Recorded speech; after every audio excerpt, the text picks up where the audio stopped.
Bom dia, sétimo ano. Estamos aqui nesse tempo frio.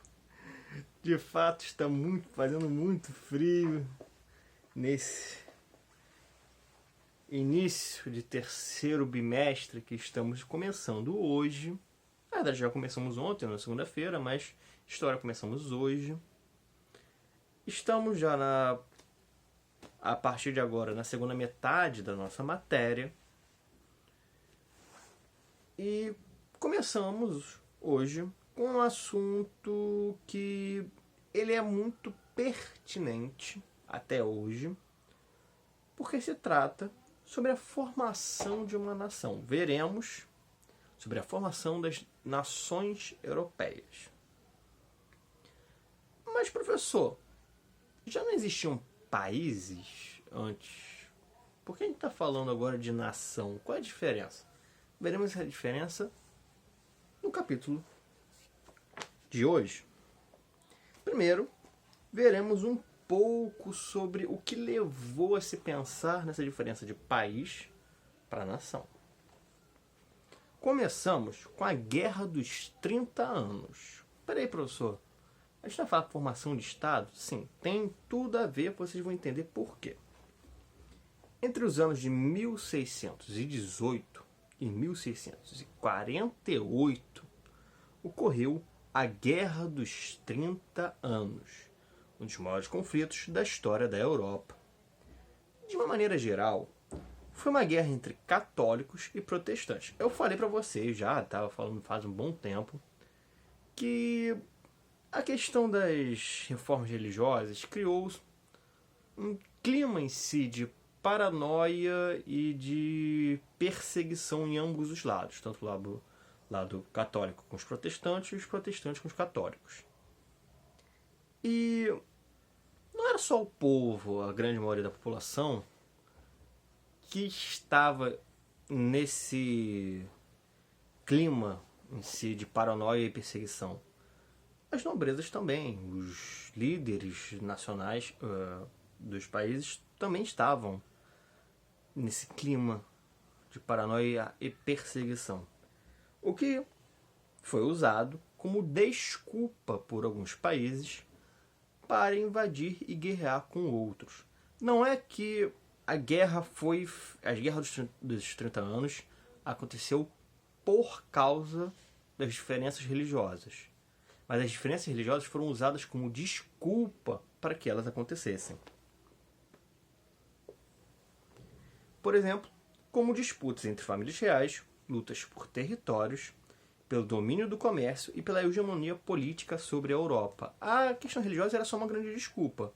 Você quer pensar, o meu vizinho ele tem uma região ali que tem bastante ferro. Meu país não tem muito ferro, não. E se a gente pegasse essa região, poxa, a gente teria uma quantidade boa de ferro aí para construir armas, construir construções em si, em geral, usar na construção civil, usar na confecção de canhões. Então, eu preciso dessa região, porque meu vizinho está ficando muito forte. O que eu vou fazer? Bem, tenho que invadir ele, mas não posso só invadir ele. Ah, professor, por quê? Bem, é simples. Se eu só invadir o meu vizinho, isso vai gerar uma desculpa para ele se defender. Porque está sendo uma agressão injustificada. Uma invasão sem propósito. Mas, professor, guerra não é errado de qualquer forma? Sim, gente, guerra é errada de qualquer maneira. A questão é que no meio político, quando a gente pega dois países e bota um do lado do outro, eles têm que chegar a um consenso para eles se respeitarem. E quando há um motivo para a guerra, geralmente é uma falta de respeito de um lado com o outro. No caso da Guerra dos 30 Anos, eles pegaram a coisa de esse meu vizinho que tem muito ferro, exemplo, ele é protestante, eu sou católico.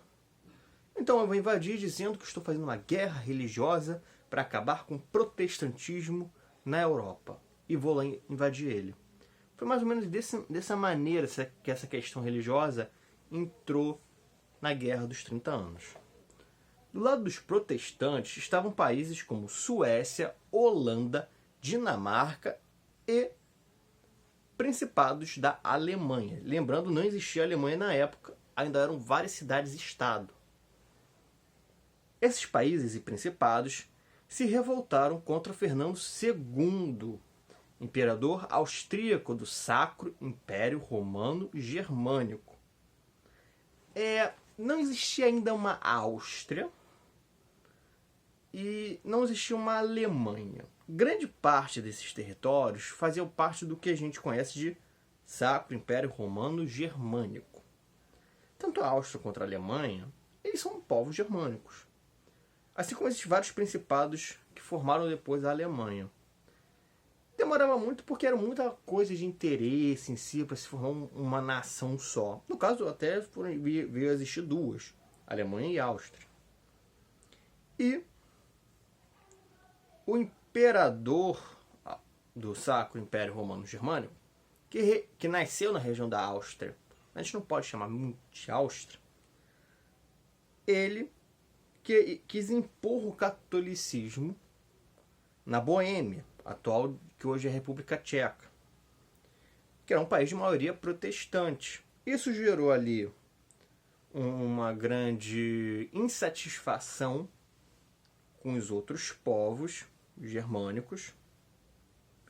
Não necessariamente só germânicos, porque a Holanda e Suécia não são só germânicos, tem ali uma mistura de povos também. Mas que foi grande motivadora para que esses povos se unissem contra esse império. Os católicos se aliaram ao imperador austríaco Fernando II e ao rei da Espanha Felipe II, ambos da família Habsburgo. Aí a gente vem uma questão.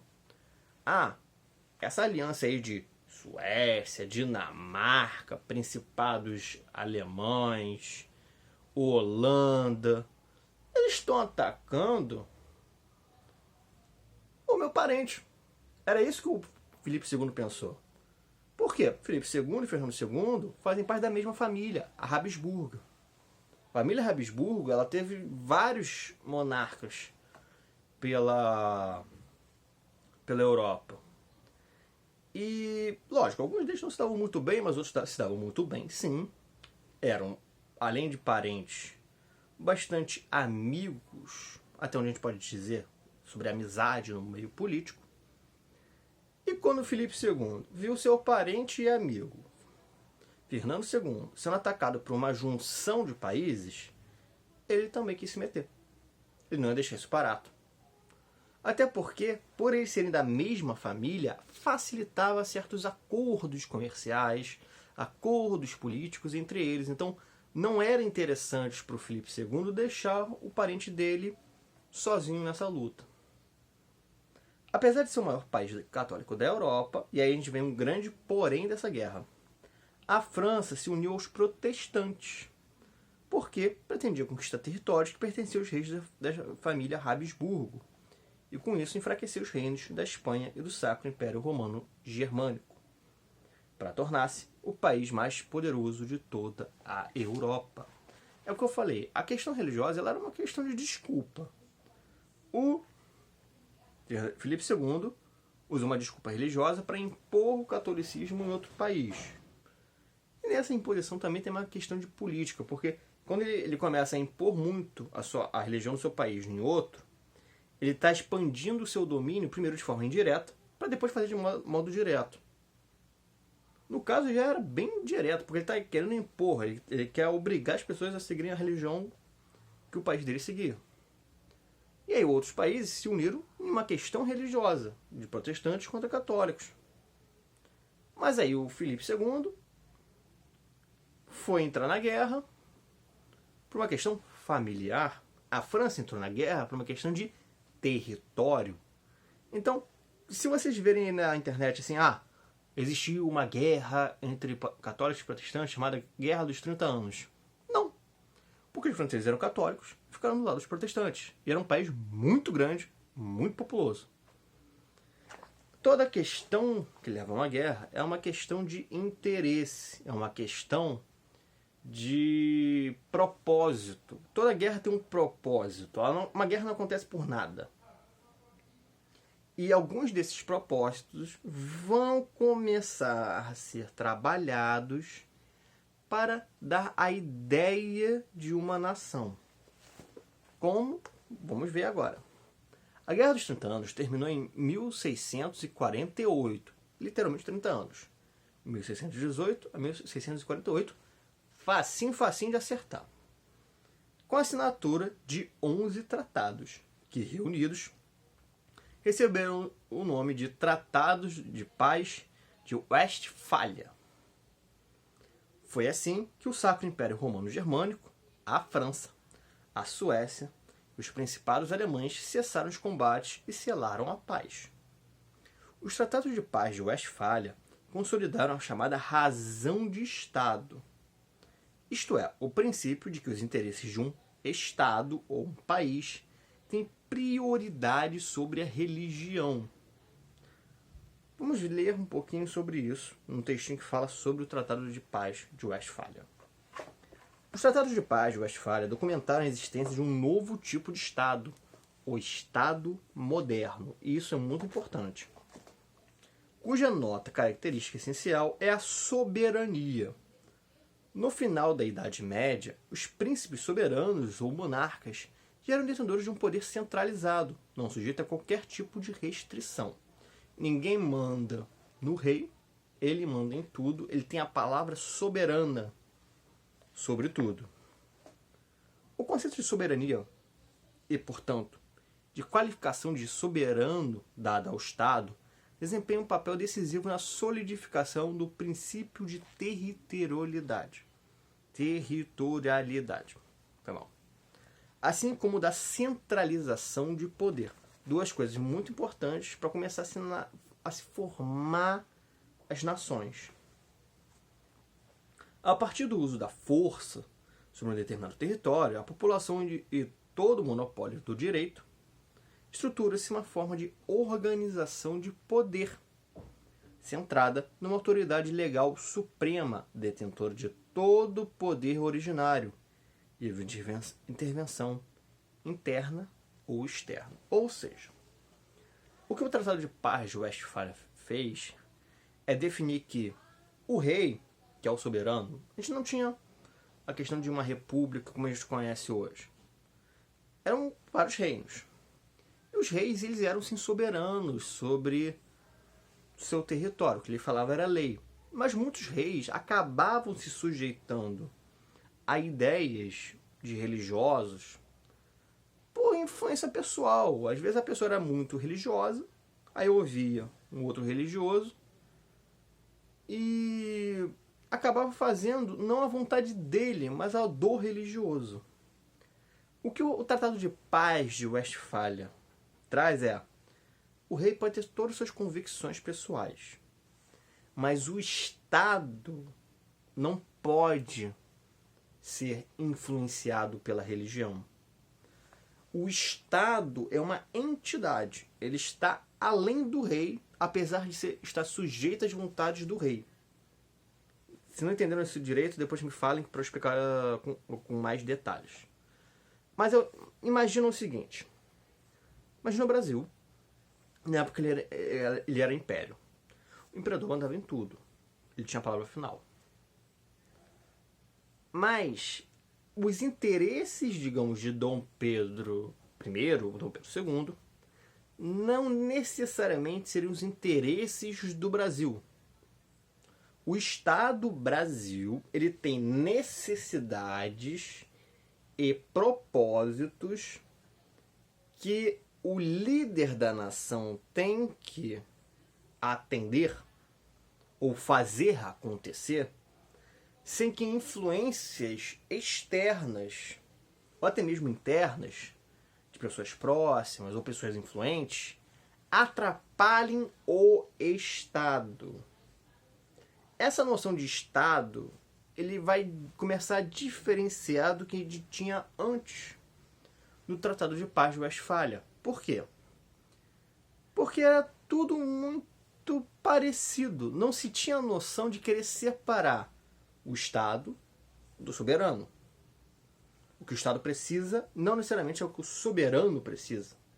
O que o Estado quer não necessariamente o que o soberano quer.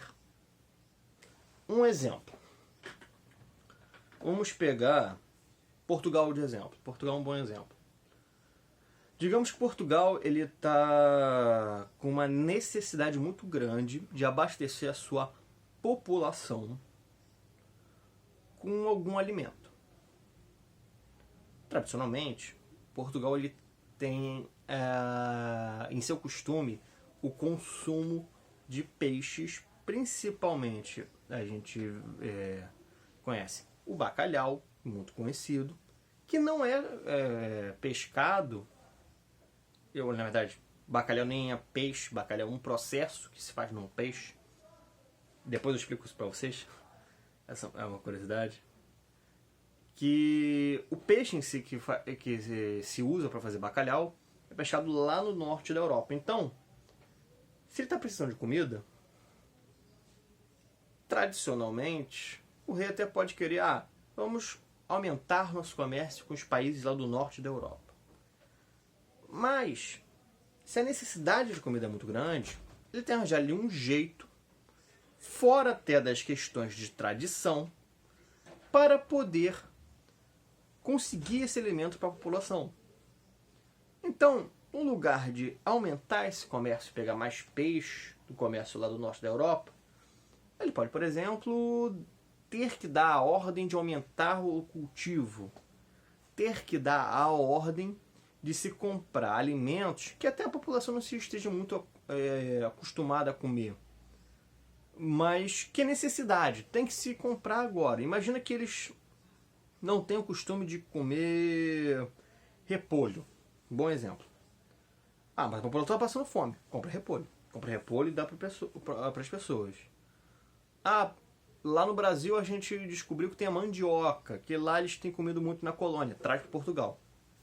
A pessoa está com fome. Então, as necessidades do Estado, não necessariamente as necessidades que o rei quer. O rei pode até querer ele mesmo querer bacalhau. Ele vai dar um jeito de conseguir bacalhau para ele. Mas ele não pode botar essa questão de dizer, eu quero bacalhau, então eu vou gastar o dinheiro de comprar bacalhau e tirar um pouco do dinheiro que o povo necessita. Isso não é uma coisa que um soberano poderia fazer. Tiveram alguns que fizeram? Sim. A história está aí para dizer que nem tudo que é acordado é seguido.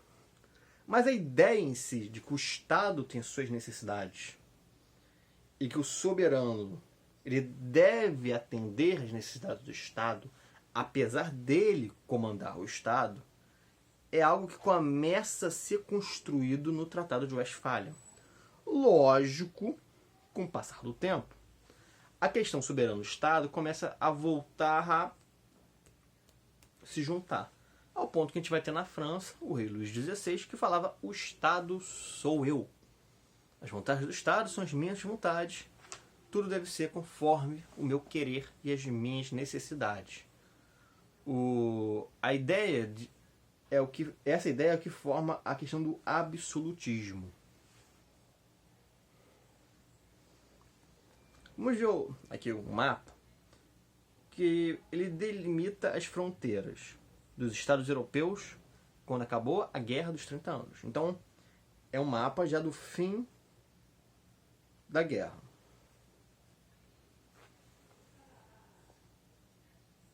A Espanha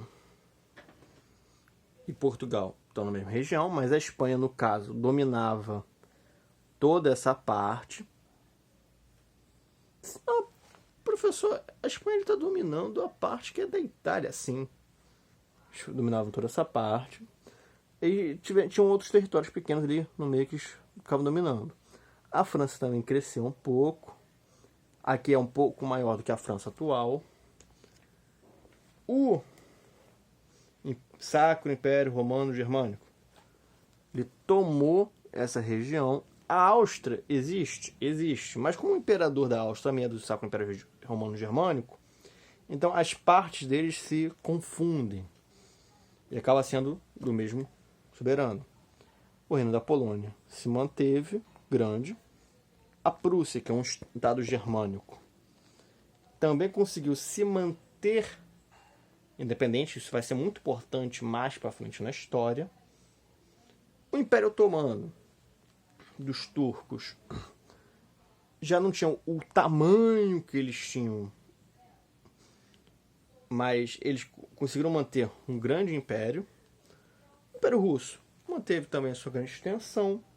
Inglaterra, Escócia e Irlanda não se meteram nessa guerra direito, fizeram algumas batalhinhas ali, mas não como o restante. O reino da Dinamarca acaba dividindo em si grande território com o reino da Suécia, lá em cima. E a questão de território é algo importante, porque foi o Tratado de Paz de Westfália que começou-se a ter maiores regras sobre o que é um território de um país. O quanto um país domina uma região. O que justifica o domínio de um país sobre seu território. Essas coisas começaram a ficar mais, digamos, no papel, mais claras, definidas, a partir da Guerra dos 30 Anos. Um exemplo. A partir da Guerra dos 30 Anos, que se consolida a ideia de que um território em que a população majoritária, digamos, vou pegar um exemplo, ela pertence a Portugal. Esse território, Portugal tem mais direito de se obter o seu domínio sobre ele do que a Espanha, que pode até ter ali umas pessoas morando na região, mas é muito pouco comparado a Portugal. A habitação de uma região acaba sendo uma das maiores justificativas sobre o domínio de território. Até por isso que houve-se um grande empreendimento de colonização a partir desse ponto. Tem que se colonizar os locais de domínio para que se tenha a maior justificativa de controle sobre eles. O Tratado de Paz de Westfália, assinado em 1648, desculpa, gente, trouxe profundas mudanças na vida, na política, na relação entre países europeus. As pessoas passaram a ter liberdade de praticar sua religião. Por quê? Porque eles viram que, olha, não tá dando pra gente ficar brigando por causa de religião. A gente tem nossas diferenças quanto a pensar sobre a fé? Temos. Mas isso não pode levar a uma guerra. Até porque levar a uma guerra era contra a religião em si. Porque o cristianismo em si, ele é uma religião que pratica, que ela prega a paz, a não agressão. Então fazer guerra em si por causa de religião já está errado. Então eles começaram a pensar, se a gente deixar as pessoas terem a fé que elas quiserem, então vai ficar muito difícil ocorrer uma guerra religiosa. Foram definidas novas divisões dos territórios europeus, afinal alguns países ganharam mais terreno, outros perderam terreno, então precisava ali refazer os mapas. E criou-se a ideia do Estado-nação, que estabelece a soberania dos estados sobre seus territórios. O Estado manda e ele é o único que manda em seu território. Nenhuma influência pessoal ou estrangeira pode passar a vontade do Estado. Isso é importante.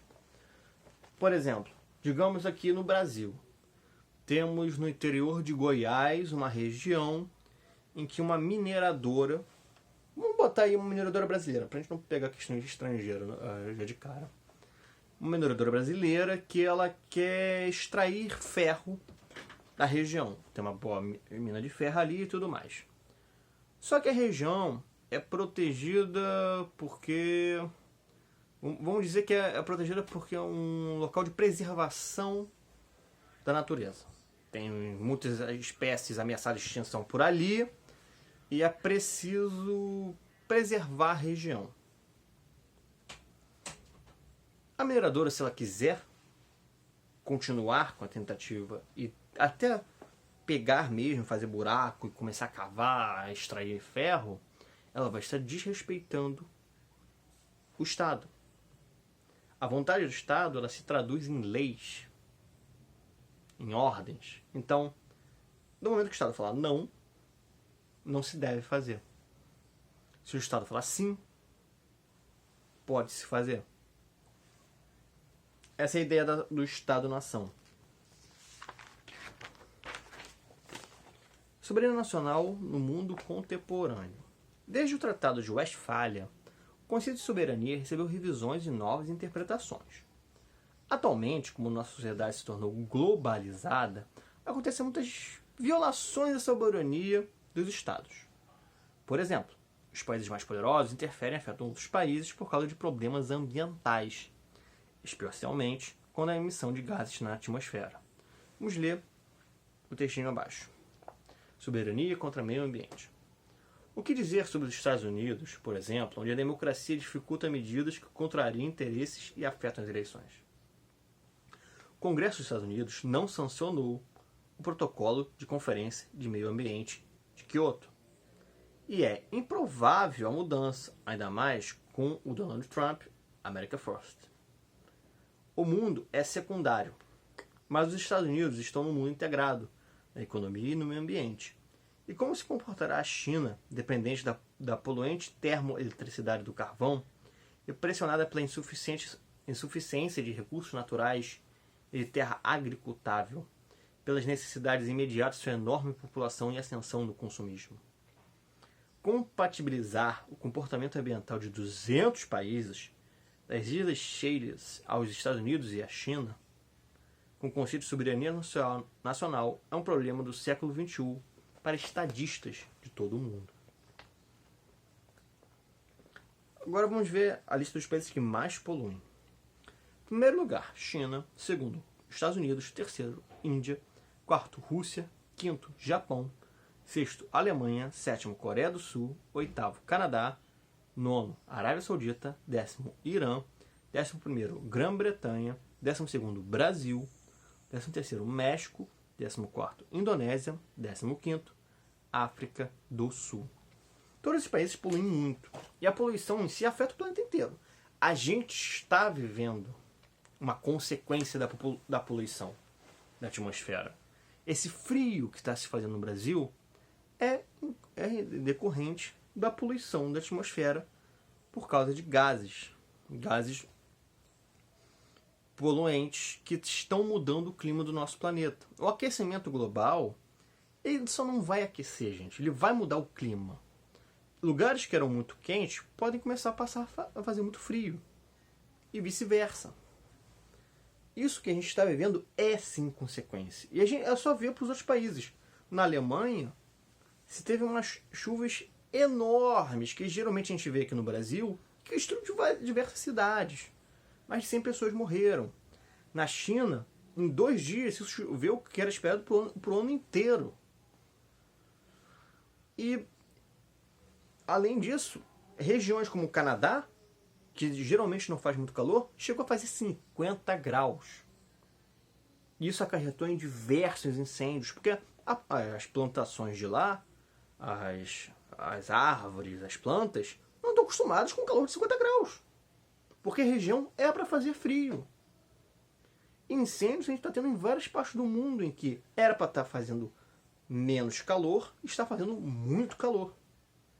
Então, a poluição, ela está nem aí para barreiras de fronteira, essas coisas. Fronteira é coisa de ser humano.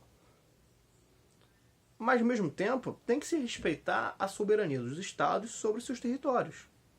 Então, como é que a gente faz para conversar de, olha, temos que parar de poluir? Só que aí o país, vamos pegar a China mesmo. A China, ela vai falar, legal vocês falarem isso, eu não tenho recursos naturais para ficar fazendo hidrelétrica e eu preciso de energia elétrica. Minha energia elétrica está vindo do carvão, que é o que eu tenho bastante, o que eu consigo fazer. E aí? Como é que vai ser essa conversa? Isso é uma grande questão para o nosso mundo de hoje em dia. Turma, vamos parar por aqui. Vamos para o grupo do Telegram, tirar suas dúvidas, falar sobre a matéria. Sim, eu sei que está frio, não vamos falar que está frio. Todo mundo sabe que está frio, todo mundo está sofrendo com frio. Vamos lá, turma, para o Telegram.